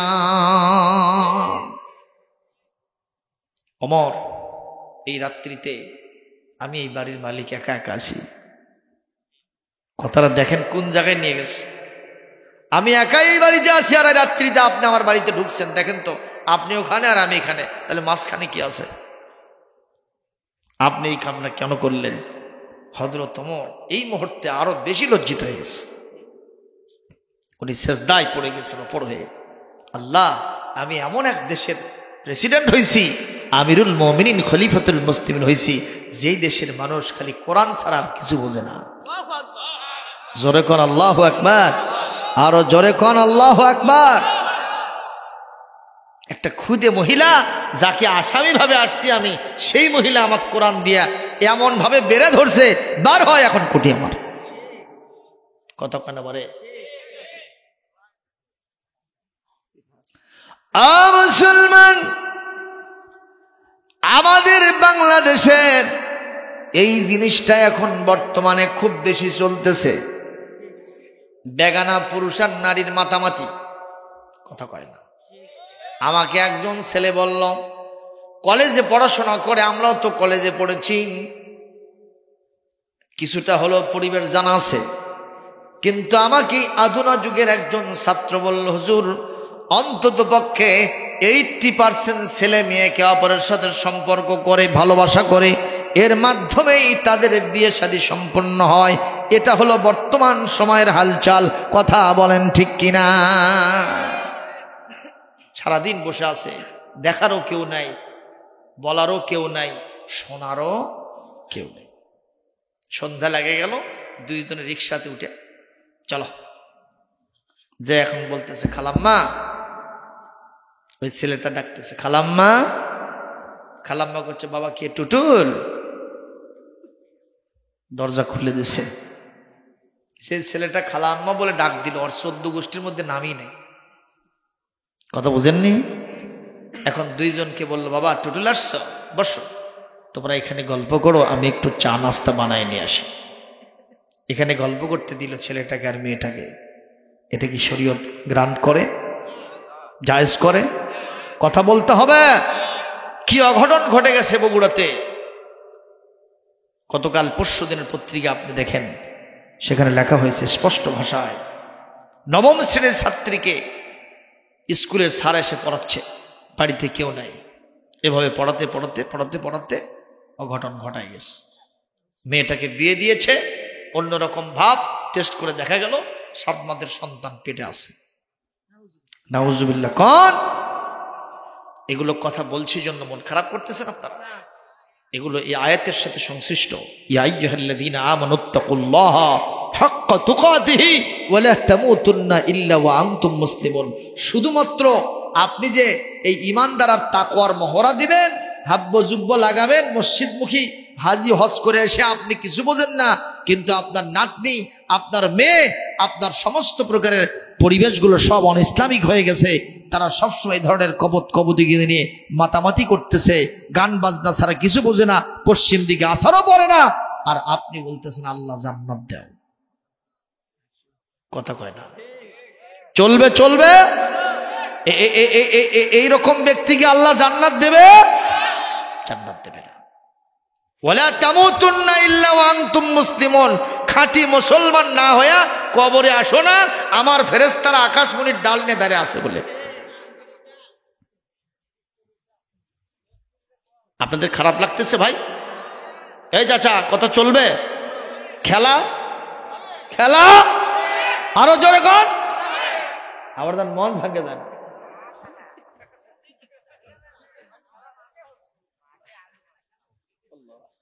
জোরে কর আল্লাহু আকবার। কষ্ট পাচ্ছেন নাকি?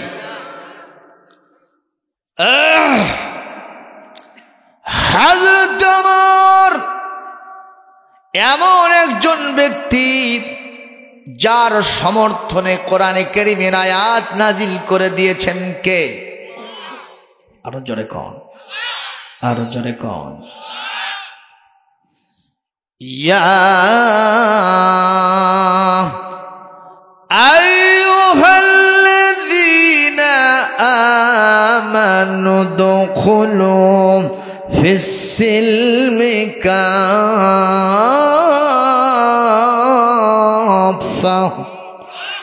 ওয়ালা تتبعوا خطوات الشيطان إنه لكم عدو مبين।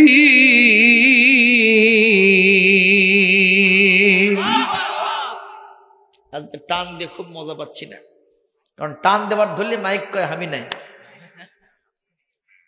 মামা বুঝছে? যাই হোক, ওরা মনে করছে আমাদের আশেপাশের ছেলে ওয়াজ করবে, যেটা দেবো সেটাই চলবে। কিন্তু আমরা হচ্ছে বহু রসল পুঁটি মাছ মারবে যে মারে আনি বোলার শোল, তুই চুচরা পুঁটি দিব, এটা আমরা চিনতে পারি। কথা কন না কেন? আমরা যদি বলি এই মাইকটা ভালো, ওই মাইকের হায়াত বেড়ে যায়, ব্যবসার অভাব হয় না। সুবহানাল্লাহ। আর যদি বলি এটা ওষুধ বেচা মাইক, তো ওটা আজ থেকেই শেষ। বাইরে আমার, যার শানে কোরআনের আয়াত নাজিল হয়, যার ব্যাপারে রাসূল বলেন ইসলামের দ্বিতীয় খলিফা তিনি, আকাশের নক্ষত্রের সমান, তার চেয়ে বেশি নাকি যার, ঠিক কিনা? এই পৃথিবীতে আল্লাহর নবী বলেন আমার পরে নবী হবে না, যদি কেউ হতো সেটাকে।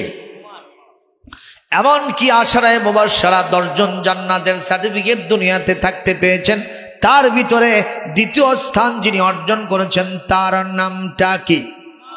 সেই হযরত ওমর কোরআন বিরোধী অপরাধ করলেন কয়টা? এটা কি আসলেই করলেন কি করলেন না? বুঝলে বুঝপাতা, না বুঝলে তেজপাতা। একটু বোঝা দরকার আছে না নাই? জোরগণ আছে না নাই? এইটা যদি না বুঝতে পারেন, আগামীকাল থেকে হুজুরকে তো খেজুর বানায় ফেলবেন।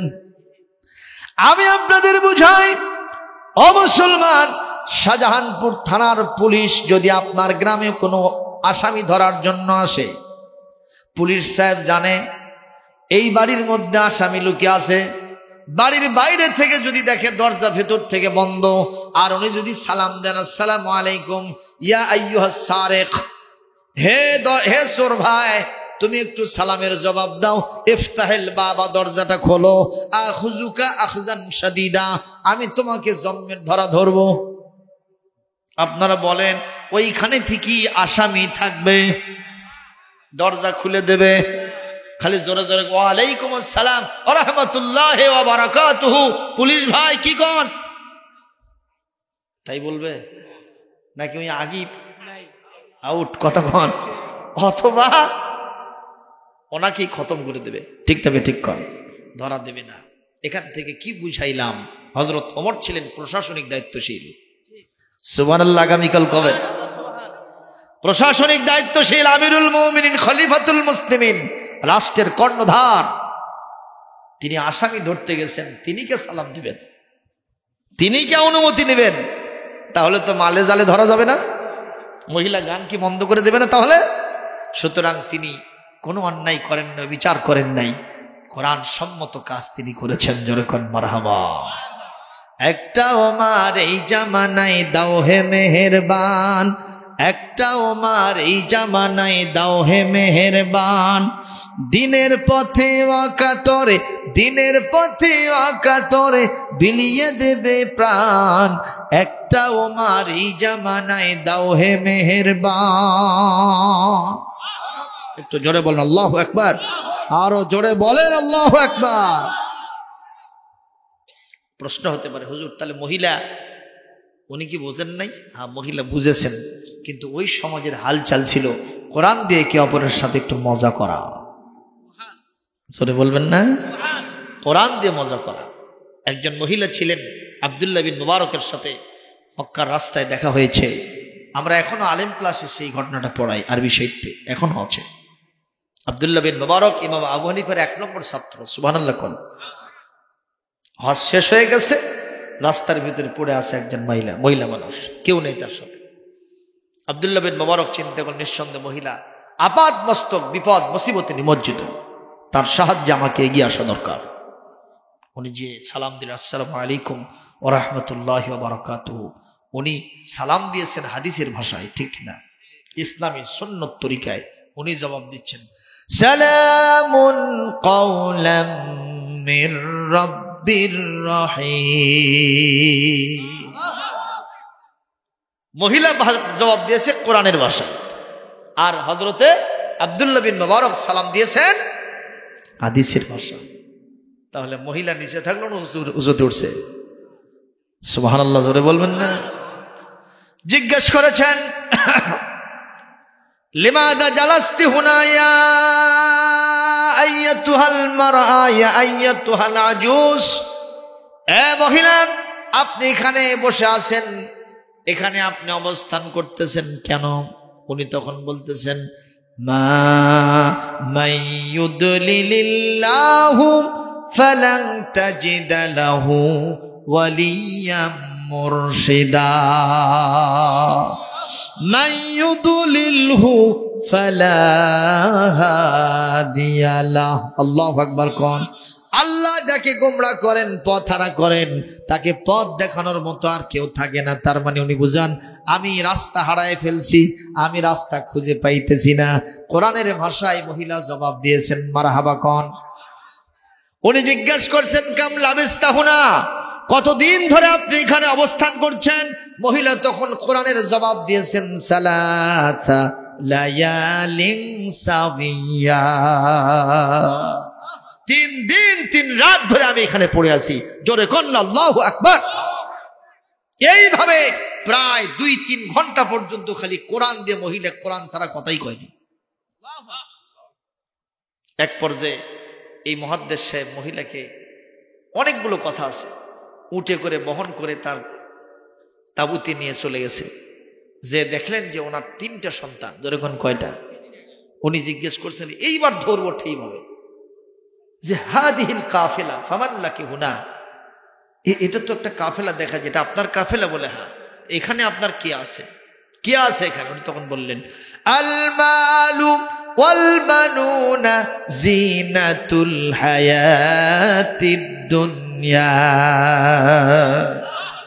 ধন সম্পদ সন্তান সন্ততি এটা দুনিয়ার জীবনের শোভা সৌন্দর্য। তার মানে বুঝাতে চাচ্ছেন ওখানে আমার সন্তান আছে। মুহাদ্দিস সাহেব বলতেছে, এইবার ধরবো জাত ধরা। এতক্ষণ তো কোরআন ছাড়া কয়নি, এইবার জাত ধরা ধরবো। সেটা কি? আচ্ছা, অমাহু আসমাউহুম, তাদের নামগুলো কি কি গন্ত? নামগুলো কি কি কন? তখন মহিলা আবার কোরআনে জবাব দিচ্ছে, ইয়া ইয়াহয়া খুযিল কিতাবা বিকুওয়া। এরপরে বলছেন, ওয়াকাল্লামাল্লাহু মূসা তাকলিমা ওয়া নাদাইনাহু আইয়া ইব্রাহিম। উনি বুঝাইলেন, ওখানে আমার 3 জন ছেলে সন্তান আছে। একজনের নাম ইয়াহইয়া, আর একজনের নাম মূসা, আর একজনের নাম হলো ইব্রাহিম। কোরআন দিয়ে জবাব দিয়ে দিছে। এখন কাফেলায় পৌঁছে যাওয়ার পরে বলতেছে, বাবা তোমরা সবাই একটু বাজারে যাও। তারপর কোরআনের ভাষা দিয়ে বলছে, এটা একটা বাজার, তোমরা সেখানে যাও, সেখান থেকে খাবার কিনে নিয়ে আসো। খাবার কিনে নিয়ে আসলো। মহিলা বলতেছে, আপনি খাবার খান। কোরআনের ভাষায় বলতেছে, কুলু ওয়াশরাবু হানিআম বিমা আসলাফতুম ফিল আইয়ামিল খালিয়া। এতক্ষণ ধরে তুমি যা কষ্ট করলে সেজন্য দোস্তের মতো চেতাও। কোরআন দিয়ে কিন্তু বলছে।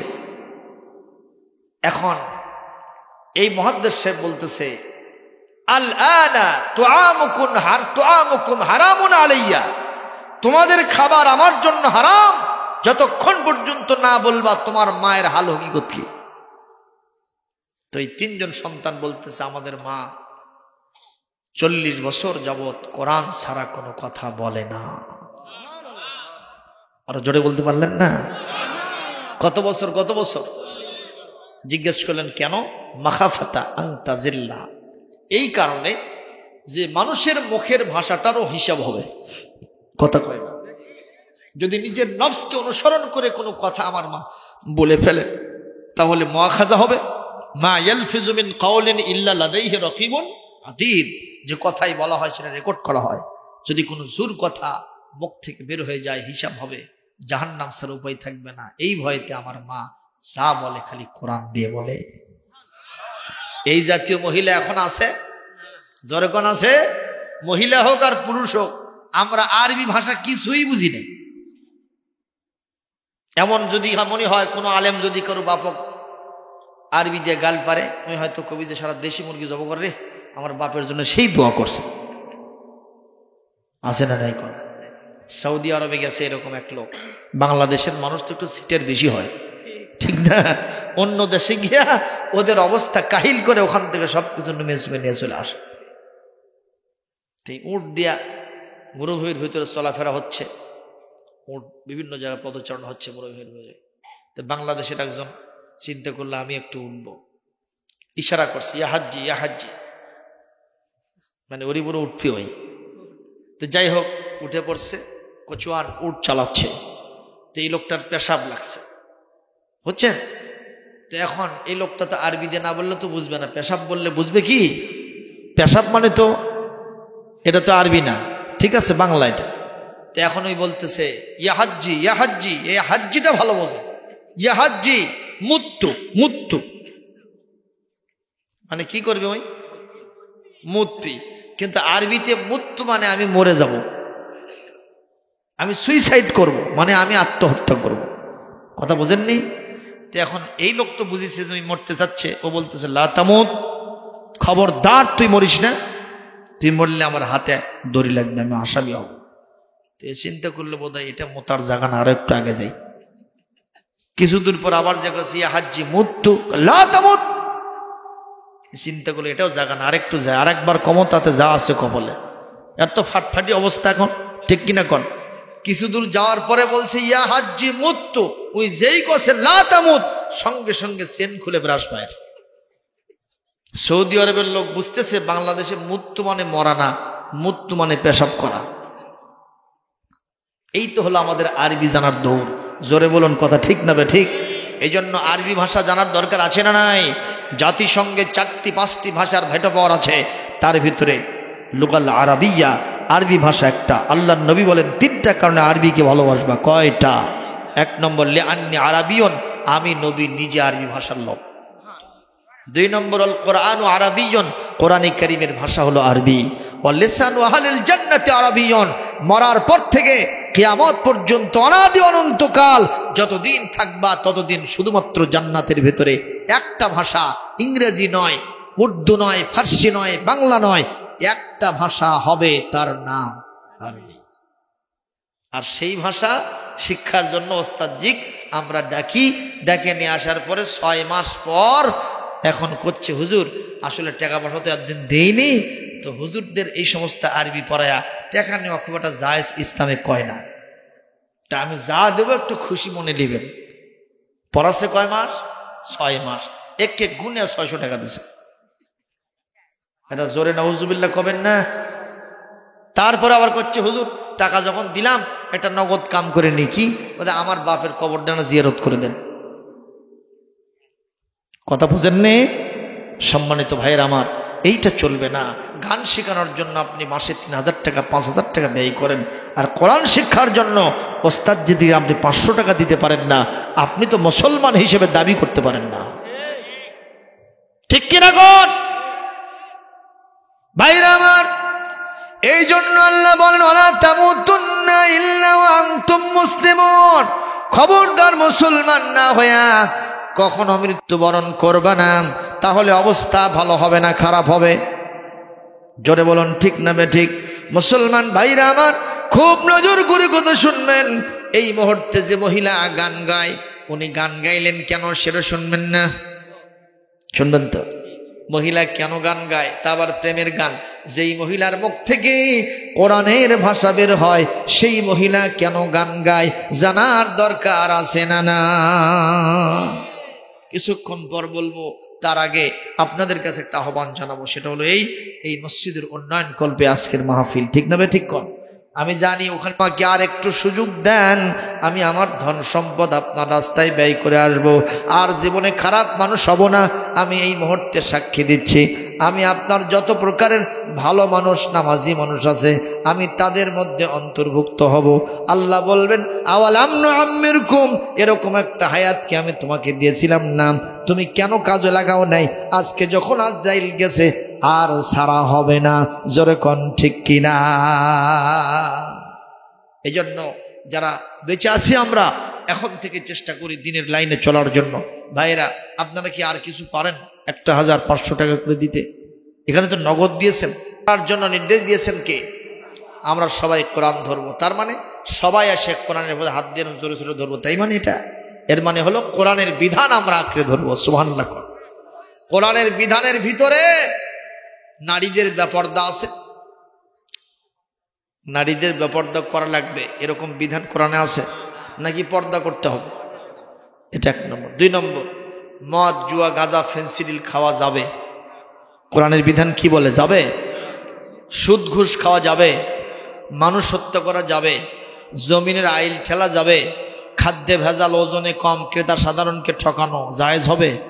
জোরে কন। বনের হক মারা যাবে? কথা কন।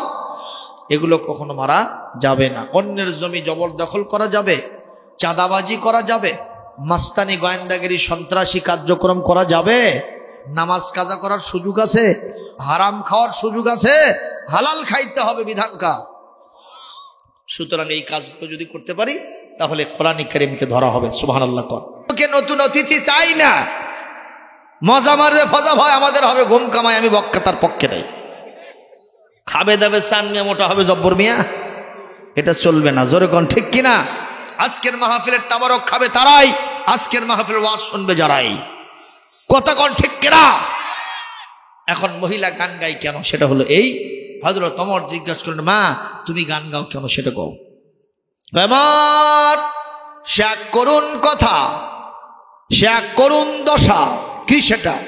বলে আপনি আমার প্রাণ প্রিয় স্বামী আব্দুল্লাহ, যে আব্দুল্লাহকে আমার জন্য আল্লাহ জুড়ি বানায় দিয়েছেন, হুন্না লিবাসুল লাকুম ওয়া আনতুম লিবাসুল লাহুন্না ওয়া মিন আয়াতিহি আন খালাকা লাকুম মিন আনফুসিকুম আজওয়াজান লিতাসকুনু ইলাইহা ওয়া জাআলা বাইনাকুম মাওয়াদ্দাতাও ওয়া রাহমা ইন্না ফি যালিকা লা আয়াতিল লিকাওমিন ইয়াতাফাক্কারুন। আরো জোরে করে আল্লাহু আকবার। আল্লাহ বলেছেন স্বামী স্ত্রী একে অপরের লেবাস, পোশাক, তার মানে একে অপরের অঙ্গাঙ্গি ভাবে জড়িত থাকবে, ঠিক কিনা? আমার প্রাণাধিক প্রিয় স্বামী, আজ থেকে 4 মাস আগে আপনি তাকে ওই সরকারি নির্দেশনার আলোকে যুদ্ধের সেনাপতি বানায় অমুক দেশে যুদ্ধ করার জন্য পাঠিয়ে দিয়েছেন। আমি আমার স্বামীকে বরণ করে নিয়েছিলাম, একই সাথে 2 জন থাকবো, 2 জন সুখে দুঃখে এই সংসারটা গড়ে তুলবো। আজ 4 মাসের অধিক কাল হয়ে গেছে। এই গভীর রাত্রিতে হঠাৎ করে আমার স্বামীর কথা মনে পড়ে গেছে। মনে একবারও করবেন না, একবারও ভাববেন না আমি কোনো পুরুষ মানুষকে, বেগানার পুরুষকে আমার দিক ডাকতেছি এই গানের মাধ্যমে। এই গভীর রাত্রিতে বেডে যখন ঘুমাতে গেছি, আমার প্রাণী প্রিয় স্বামীর কথা মনে হয়ে গেছে। আমি এই মুহূর্তে স্বামীর বিরহ জ্বালায় মন থেকে এই গানটা স্বামীর জন্য গাইতেছিলাম। এই কথা শোনাও সারা, হযরত ওমর দৌড় মারাও সারা। এক দৌড়ে আমার নবীজির স্ত্রী আম্মা জান হযরতে হাফসার কাছে চলে গেলেন। জোরে কোন আল্লাহু আকবার, আরো জোরে কোন আল্লাহু আকবার।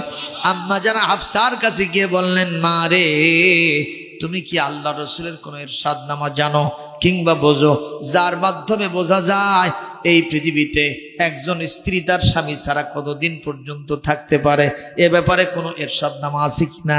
বলে, আমার রসুলও বলেছেন, কোরআনে কারীমে আল্লাহ পাক বলেছেন, ইন্নাল্লাযীনা ইয়াতাওয়াফাউনা মিনকুম ওয়া ইয়াযারুনা আযওয়াজাহুম ইয়াতারাব্বাসনা বিআনফুসিহিন্না আরবাআতা আশহুরিন ওয়া আশরা।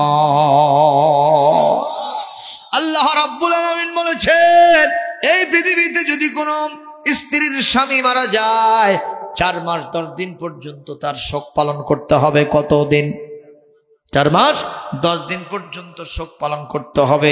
এই আয়াতের ব্যাখ্যায় আমার নবীজি বলেছেন, কোন স্ত্রী তার স্বামীকে ছাড়া 4 মাসের অধিক কাল থাকতে পারে না। প্রথমে যখন বিচ্ছেদ হয়, মনে করে বিয়ে একবারই হয়, কথা কয় না, আর কোন স্বামী গ্রহণ করব না। 2 মাস যখন যায়, মনের মধ্যে একটু আস্তে আস্তে সুরসুরি বাজে। এরপরে যখন 4 মাস 10 দিন চলে যায়, মেয়েটার ভেতরে তখন জেগে যায়, আর একটা স্বামী কেমনে গ্রহণ করতে পারি। এইরকম একটা অবস্থার সৃষ্টি যিনি করে দেন, তিনি কে? আরো জোরে কোন, কে করে দেন? আমার আব্বাজি, আমার রসুল বলেছেন, আমার স্বামী আপনাদের রসুল বলেছেন, আপনার জামাই বাবাজি বলেছেন। সেটা হলো এই, কোন স্ত্রী তার স্বামীকে ছাড়া 4 মাস 10 দিন পর্যন্ত থাকতে পারে। 4 মাস 10 দিন যখন চলে যাবে, ওই স্বামীকে পাওয়ার জন্য মনটা ব্যাকুল হয়ে উঠবে, উতলে উঠবে দয়া, ওই প্রেম দাঁতবে তার অন্তরের ভিতরে। এই কথা শোনাও সারা, হযরত ওমর সিদ্ধান্ত নেওয়াও সারা, ওই দূর দেশ থেকে সিদ্ধান্ত পরিবর্তন করে তার স্বামীকে নিয়ে এসে স্ত্রীর সাথে তিনি মিলায়া দিলে। লিল্লাহে তাকবীর, লিল্লাহে তাকবীর। সেখানে আমাদের দেশের স্বামীরা বিয়ে করে থেকে চলে গেছে সিঙ্গাপুর, 10 বছরের খবর নেই, কথা কয় না। ফোন দেয় করতে, সালেহা এইবার ঈদের মধ্যে না আসতে চাচ্ছি। সালেহা করছে, 8-2 বছর থাকে আসো, তোমার ছোট ভাই আছে না? জোরে কর নাউজুবিল্লাহ।